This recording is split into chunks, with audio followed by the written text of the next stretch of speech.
Jack. Jack, cool. 15 for now.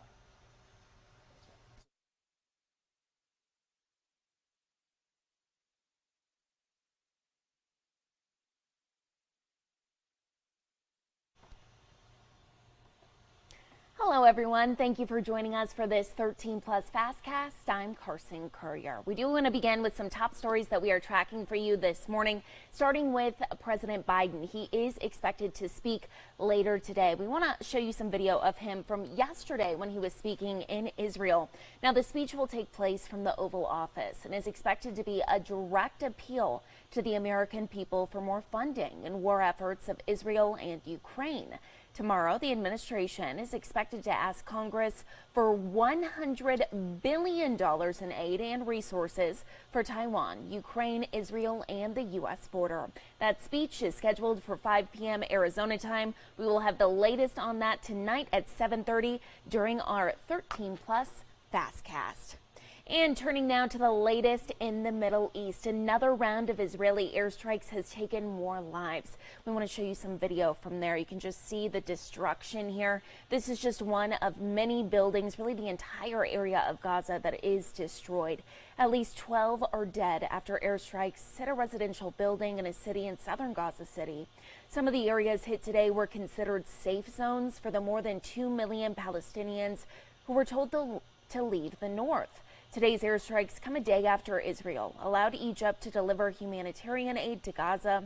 So far, there has been no sign of aid deliveries, and Israel's defense minister has promised a ground invasion. We want to go to a live look now of the Capitol in Washington, D.C. And as you can see, it looks pretty peaceful out there, but there remains a bit of chaos as the House scrambles to elect a new speaker. Here's what's happening today, or actually, let's change that. Here's what's not happening today. There will not be a third vote for Speaker today. House Republicans were scheduled to hold a conference call this morning discussing options on how to move forward. Remember, Jim Jordan lost the first 2 votes for Speaker and actually lost support in the second round of balloting. One of the options the GOP will consider is empowering interim Speaker Patrick McHenry until a new speaker is elected. Of course, we'll keep following this for you, let you know when there are new developments in Washington, D.C. Take a look at this. This is some big national news we're following. This is a breaking story as of this morning. A former attorney for former President Trump pleaded guilty this morning in the Georgia election subversion case. Her trial was set to start tomorrow. As part of the deal, prosecutors are recommending a sentence of 6 years probation.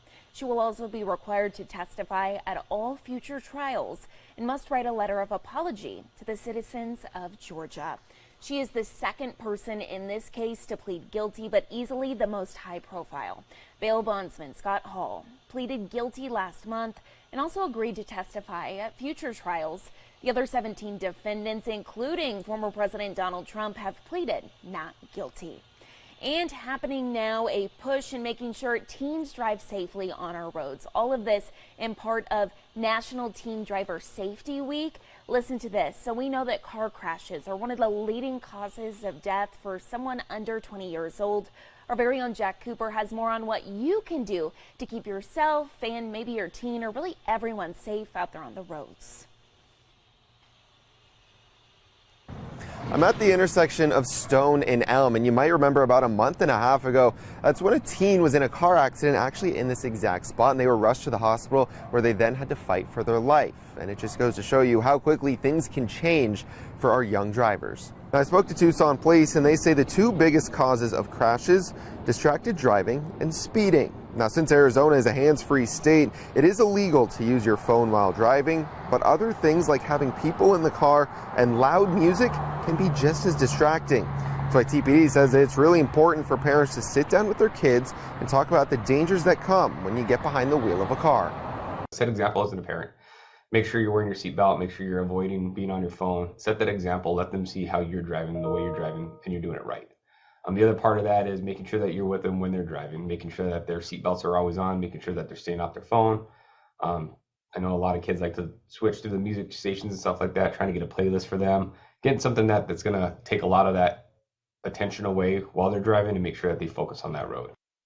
And I'm told if that still doesn't work, there are other options out there for you, including getting apps that you can put on your kids' phones. Now, some of those will track how fast they're going. Also, if there's any hard braking, it'll also let you know when they get to their destination, just to give you a little bit more peace of mind. We have all those details and more up on our website right now. Reporting in Midtown, I'm Jack Cooper. Back to you. And turning now to weather with First Alert forecaster John Macaluso. And John, I hate to say it, but we could be breaking more records this afternoon. I think chances of us breaking the record today is pretty good. Now, take a quick guess as to when this record was initially set. Ooh. It's wild, so make a wild guess. 1985. Way earlier than that. Oh my goodness. 1921. 102 years we could potentially break that record today. Okay. That record was 99. Right now we're forecasting 100 degrees as the high today. Oh my goodness. That's All a right. pretty big record. But before we get there, let's talk about current conditions. Right Okay. now outside, Perfect. it's really nice. It's about 82 degrees outside here in Tucson. We got a little guest there on the camera. That little fly is hanging out there. 82 in Sierra Vista. 82 in Nogales as well. We're sticking with the 80s, the low 80s right now. Benson, Bisbee, both going to be at 81 degrees as well. So we talked about that potentially record-breaking temperature of 100 degrees today. That will be the high. The record, again, 99 degrees set back in 1921. So it's been 102 degrees since we've had a day as hot as what we're seeing today. Also, potential record breakers tomorrow and on Saturday. So hold on tight because we got to get through those. But the good news is that there is light at the end of the tunnel. We'll talk about that here in a second. Let's take a look at some high temperatures in other areas in southern Arizona today. 101 in Ajo, 100 degrees in Casa Grande, 95 in Nogales, 91 in Wilcox, and 92 in Douglas. So 7-day forecast. Taking a look here today, of course, tomorrow and Saturday, potential record breakers. But here's the light at the end of the tunnel, and it begins with Monday, 88 degrees, right? It's a lot cooler than what we're seeing, a lot closer to what is seasonably average for this time of the year. But look at Tuesday and Wednesday. There's a few good things to like about this, Carson. One is that a high of 78 degrees both days. We're in the 70s, right? So I've nice. not experienced that since I've been here, so I'm really excited about that. It's literally like perfect conditions when it's 70s. No here. doubt. Well, it's great. on top of that, look at that rain chance. I mean, we have the potential for rain, some cooler temperatures. I think the only thing to really be looking forward to, just have it on your radar. I don't know if I'd say worried about it. Yeah. Those overnight early morning lows, it's going to be pretty chilly. I mean, in the mid to high 50s. So, I mean, that's a look at our weather, and things I think are going to shake out pretty nicely by the time next week starts. Absolutely. Isn't it kind of unusual, too, to see a chance of rain like that this late in October? Yeah, I mean, I was really surprised by that as well. Mother Nature, though, I mean, even for us, we're tasked to predict it. It's still very difficult. She's doing whatever she wants this No year, doubt, right? yeah. All right, I'm going to bring us back on camera here. So, John, switching gears, let's talk about food. I know that you actually have been reporting on some changes here within the city of Tucson, city ordinances. Tell me about it. Yeah, so basically food trucks, current city code doesn't really allow for the congregation of multiple food trucks, right? Yeah. In fact, recently, within the last year or so, there was a famous food truck court called the Pit, and it was closed down. Yeah, it was closed down because of some of these zoning issues. Yeah. But the city, through the Planning Commission right now, is working to kind of amend that with an amendment, right? Okay. And last night they went and they passed that, so now it goes to the city. Awesome. Let's take a look at that story. I mean, who doesn't want to just be somewhere that has all these It's like a different cafeteria food trucks, right? It's awesome. Awesome. Let's listen in. It would create a new land use class for food courts or food truck courts. The proposed amendment comes because of changes the city is seeing in the way food trucks operate. Currently in the code, there is no land use class for congregate food truck uses. So this is a new use that we've started to see emerge fairly recently within the city. So the code simply just didn't address this. So under this code amendment, we then create the use, we create the standards. You may remember the city of Tucson ordering a popular food truck court known as the Pit to close earlier this year. That was because of those zoning issues, which this amendment would solve. It would allow food trucks to all congregate, and then people could have choice on what they wanted to go and dine at. Suppose you had a group of people, everyone could essentially choose where they wanted to go. And it would be a single location for food trucks to congregate so that they could draw a larger crowd. At the close of tonight's hearing, the Planning Committee voted unanimously to recommend this amendment to the mayor and city council. So what comes next? It will go to Mayor and Council, where there will be another public hearing on the proposed amendment, and then Mayor and Council will take action on whether or not to approve it.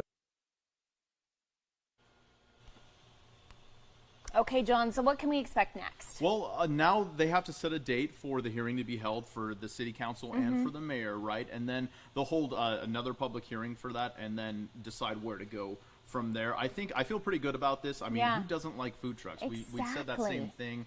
I mean, I love food trucks. Robbie over here loves food trucks. Everyone loves food trucks. Especially so, when you can go to a place where, let's say, you're craving, I don't know, Italian, and I want Mexican, and it's an option for everyone. Definitely. I think the future looks very good for that. Yeah, awesome. We'll keep you updated on that. Thank you so much, John. We'll go ahead and head to our website now. Taking a look at a story that we've been following for you, the daughter of former Olympic gymnast Mary Lou Retton says her mother suffered a setback in her recovery this week. So some bad news there. Retton remains in intensive care due to a rare form of pneumonia. At this time, Retton's daughter said the former gold medalist could not breathe on her own. In a social media post, her daughter said her mother had a better day on Wednesday.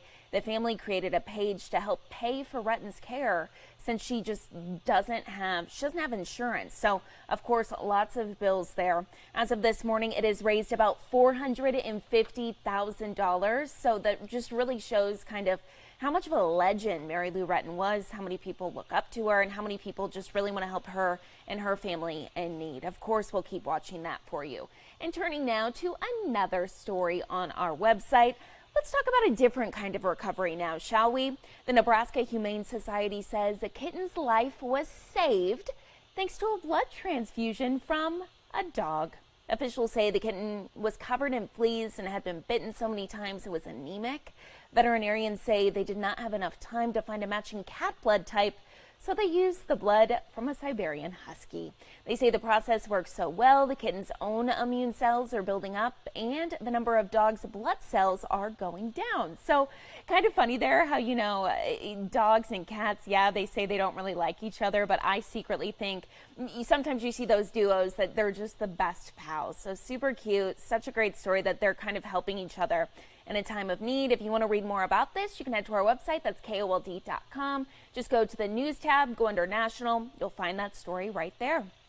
And we will end this FastCast with a look outside. You can see looking pretty good, a little bit hazy out there. It's going to be warm. You heard John talking about it, triple digits. He said it's very likely we might be breaking a record. So beware of that. Don't be outside during those high heat times of the day. Be safe. Drink lots of water.